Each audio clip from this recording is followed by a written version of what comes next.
تاریخ عالم اور تاریخ اسلام میں بہت کم ایسے مشہور فاتحین اور حکمران گزرے ہیں جن کو مسلمانوں کے ساتھ ساتھ عیسائی بھی عزت کی نگاہ سے دیکھتے ہوں اور ان کی بہادری، رحم دلی اور دانش مندی کے قائل ہو کر ان کی مثالیں دیتے ہوں۔ انہی عظیم ترین ناموں میں سے ایک نام سلطان صلاح الدین ایوبی کا بھی ہے، جو کہ ایوبی سلطنت کے بانی تھے۔ ان کا پورا نام سلطان صلاح الدین یوسف بن ایوب ہے اور وہ 1138 عیسوی میں موجودہ عراق کے شہر تکریت میں پیدا ہوئے۔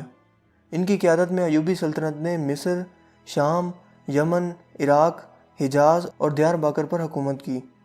سلطان صلاح الدین ایوبی کو فاتح بیت المقدس بھی کہا جاتا ہے، جنہوں نے 1187 عیسوی میں یورپ کی متحدہ افواج کو عبرتناک شکست دے کر قبلہ اول بیت المقدس کا قبضہ چھڑوایا تھا۔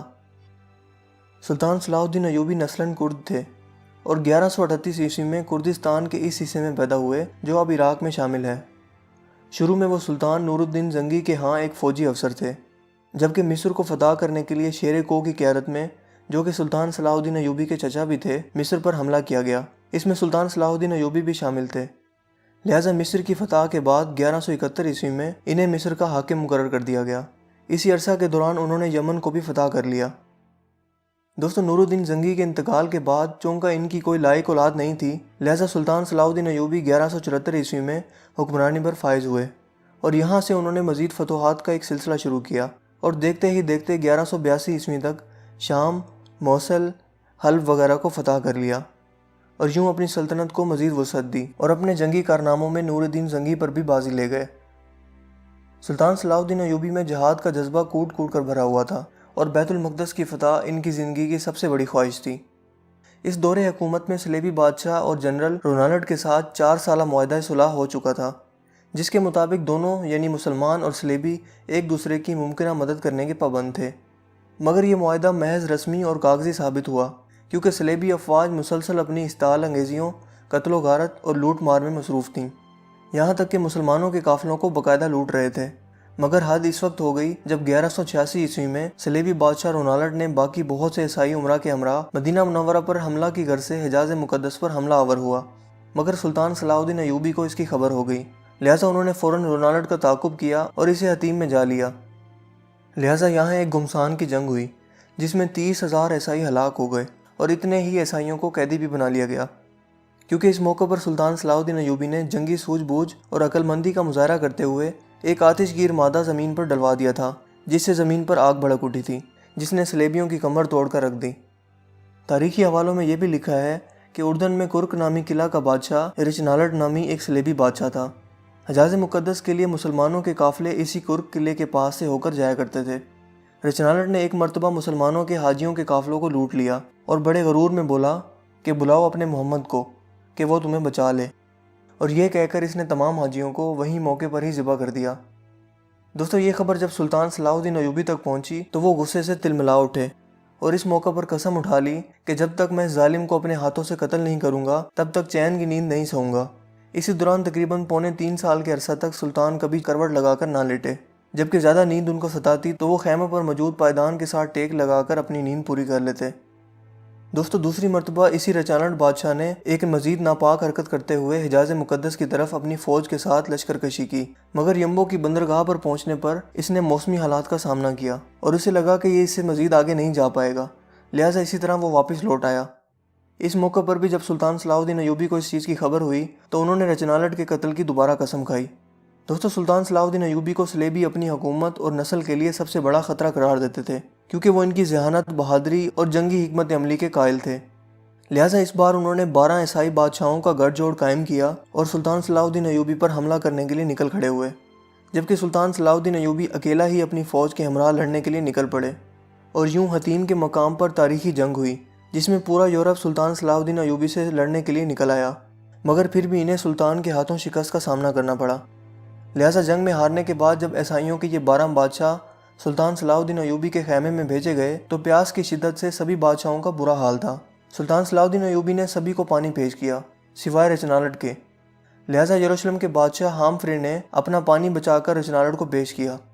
اس موقع پر سلطان نے ہامفرے کو کہا کہ یہ پانی اسے تم دے رہے ہو، میں نہیں دے رہا، کیونکہ اسلام میں اگر آپ کسی کو پانی پلا دیتے ہیں تو اسے امن کی علامت سمجھا جاتا ہے، پھر آپ اس شخص پر ہاتھ نہیں اٹھا سکتے۔ اس موقع پر سلطان صلاح الدین ایوبی نے رچنالڈ کو اسلام کی دعوت بھی دی، مگر اس نے انکار کر دیا اس کے بعد سلطان صلاح الدین ایوبی نے کہا کہ میں نے تیرے قتل کی 2 مرتبہ قسم کھائی تھی، ایک مرتبہ جب تم نے لشکر حجاز مقدس پر حملہ کیا، اور دوسری مرتبہ جب تم نے حاجیوں کے قافلوں کو لوٹا تھا اور کہا تھا کہ بلاؤ اپنے محمد کو کہ وہ تمہیں بچا لے۔ لہٰذا میں نے ان دونوں موقعوں پر قسم کھائی تھی کہ میں تجھے اپنے ہاتھوں سے قتل کروں گا، اور آج حضرت محمد صلی اللہ علیہ وآلہ وسلم کا ادنا سا خادم اس فریضہ کو سر انجام دینے لگا ہے۔ جس کے بعد سلطان نے اپنی تلوار اٹھائی اور رچنالٹ کی گردن کاٹ دی، مگر گردن پوری طرح نہ کٹی اور ایک جانب کو لٹک گئی۔ یہ منظر دیکھنے کے بعد وہاں موجود تمام بادشاہوں پر کپکپی طاری ہو گئی۔ دوستو، اس جنگ کے بعد اسلامی افواج عیسائیوں کے علاقوں پر چھا گئیں۔ حطیم کی فتح کے بعد سلطان صلاح الدین ایوبی بیت المقدس کی فتح کے لیے نکل کھڑے ہوئے، اور ایک ہفتے کی مسلسل خون ریزی کے بعد آخرکار عیسائیوں نے ہتھیار ڈال دیے اور رحم کی درخواست کی۔ یوں بیت المقدس پورے 91 سال بعد دوبارہ مسلمانوں کے قبضے میں آ گیا، اور تمام فلسطین سے مسیحی حکومت کا مکمل خاتمہ ہو گیا۔ بیت المقدس کی فتح سلطان صلاح الدین ایوبی کی سب سے بڑی خواہش تھی، اور ان کا سب سے بڑا کارنامہ بھی تھا۔ انہوں نے مسجد اقصیٰ میں داخل ہو کر نور الدین زنگی کا تیار کردہ منبر اپنے ہاتھ سے مسجد میں رکھا۔ اس طرح نور الدین زنگی کی خواہش سلطان کے ہاتھوں پوری ہوئی۔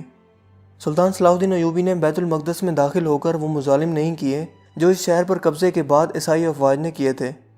وہ ایک مثالی فاتح کی حیثیت سے بیت المقدس میں داخل ہوئے اور فدیہ لے کر ہر عیسائی کو امان دے دی، جبکہ جو غریب فدیہ نہیں دے سکتا تھا، ان کے فدیے کی رقم خود صلاح الدین ایوبی اور ان کے بھائی ملک العادل نے خود ادا کی۔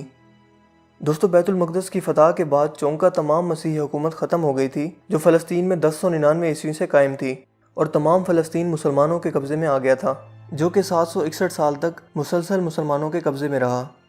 یہاں تک کہ 1948 میں امریکہ، برطانیہ اور فرانس کی مشترکہ سازش سے فلسطین کے علاقے میں یہودی سلطنت قائم کی گئی جس کا نام اسرائیل ہے، اور بیت المقدس کا نصف حصہ ان یہودیوں نے قبضے میں لے لیا۔ 1967 کی عرب اسرائیل جنگ میں بیت المقدس پر اسرائیلیوں نے دوبارہ قبضہ کر لیا، اور یوں آج بھی قبلہ اول بیت المقدس کسی سلطان صلاح الدین ایوبی کا منتظر ہے۔ دوستو، بیت المقدس پر قبضے کی خبر جب یورپ پہنچی تو تمام یورپ میں کوہرام مچ گیا اور ہر طرف لڑائی کی تیاریاں ہونے لگیں۔ جرمنی، اٹلی، فرانس اور برطانیہ کی فوجیں اس قبضے سے لڑنے کے لیے روانہ ہونے لگیں۔ یورپ کی اس متحدہ فوج کی تعداد 6 لاکھ کے قریب تھی۔ عیسائی فوج نے اب تک اتنی عظیم الشان فوج ابھی تک قائم نہیں کی تھی۔ یہ عظیم الشان لشکر یورپ سے روانہ ہوا اور عکا کی بندرگاہ کا محاصرہ کر لیا، جبکہ سلطان صلاح الدین ایوبی نے تنہا عکا کی حفاظت کے لیے تمام انتظامات مکمل کر لیے تھے، مگر صلیبیوں کو مسلسل یورپ سے مدد پہنچ رہی تھی، لہٰذا اس مارکے میں 10,000 عیسائی قتل ہونے کے باوجود صلیبیوں نے محاصرہ جاری رکھا، جبکہ دوسری طرف سلطان صلاح الدین ایوبی کو کسی دوسرے اسلامی ملک کی مدد اور تعاون حاصل نہ ہو سکا۔ اس لیے صلیبی ناکہ بندی کی وجہ سے اہل شہر اور سلطان کا تعلق ٹوٹ گیا، اور سلطان باوجود اپنی پوری کوشش کے مسلمانوں کو مزید طاقت فراہم نہ کر سکے، لہٰذا تنگ آ کر شہر کے لوگوں نے امان کے وعدے پر اپنے شہر کو عیسائیوں کے حوالے کر دینے پر رضامندگی ظاہر کی۔ فریقین کے درمیان معاہدہ طے ہوا جس کے مطابق مسلمانوں نے 2 لاکھ اشرفیاں فدیہ جنگ ادا کرنے کا وعدہ کیا، اور صلیب اعظم اور 500 عیسائی قیدیوں کی واپسی پر مسلمانوں نے ہتھیار ڈال دیے۔ مسلمانوں کو اجازت دے دی گئی کہ وہ اپنے تمام مال و اسباب لے کر شہر سے نکل جائیں، مگر رچرڈ صلیبی بادشاہ نے عہد شکنی کی اور محصورین کو قتل کر دیا۔ دوستو، عکا کے بعد صلیبیوں کا اگلا مارکہ اسکلان تھا۔ یہاں پہنچنے سے پہلے عیسائیوں کا سلطان صلاح الدین ایوبی نے 11 مرتبہ مقابلہ کیا۔ سب سے اہم مارکہ درسوف کا تھا، جس میں سلطان نے بہادری اور جوان مردی کی عظیم مثالیں پیش کی، جن کی بدولت صلیبیوں کے حوصلے پست ہو گئے، مگر چونکہ کسی مسلمان حکومت خصوصاً خلیفہ بغداد کی طرف سے کوئی مدد نہیں پہنچی تھی، لہٰذا سلطان کو پسپائی اختیار کرنا پڑی، جبکہ واپسی پر سلطان صلاح الدین ایوبی نے اسکلان کا شہر خود ہی تباہ کر دیا، اور جب صلیبی وہاں پہنچے تو انہیں اینٹوں کے ڈھیر کے سوا کوئی چیز حاصل نہ ہوئی۔ اسی دوران سلطان نے بیت المقدس کی حفاظت کی تیاریاں بھی مکمل کر لیں، کیونکہ اب صلیبیوں کا اگلا رخ بیت المقدس تھا۔ یوں سلطان نے اپنی مختصر فوج کے ساتھ اس قدر عظیم لشکر کا جوان مردی سے مقابلہ کیا، اور اتنی بہادری اور دانش مندی سے لڑے کہ صلیبیوں کو فتح کی کوئی امید نہ رہی، لہٰذا وہ صلح کی درخواست کرنے لگے۔ یوں فریقین میں صلح کا معاہدہ ہوا، جس کے مطابق معاہدے کی 3 شرطیں رکھی گئیں۔ نمبر 1، بیت المقدس مسلسل مسلمانوں کے قبضے میں رہے گا۔ نمبر 2، حیفا، یافا اور عکا کے شہر صلیبیوں کے قبضے میں چلے جائیں گے۔ نمبر 3، اسکلان آزاد علاقہ تسلیم کیا جائے گا اور زائرین کو مسلسل آمد و رفت کی اجازت ہوگی۔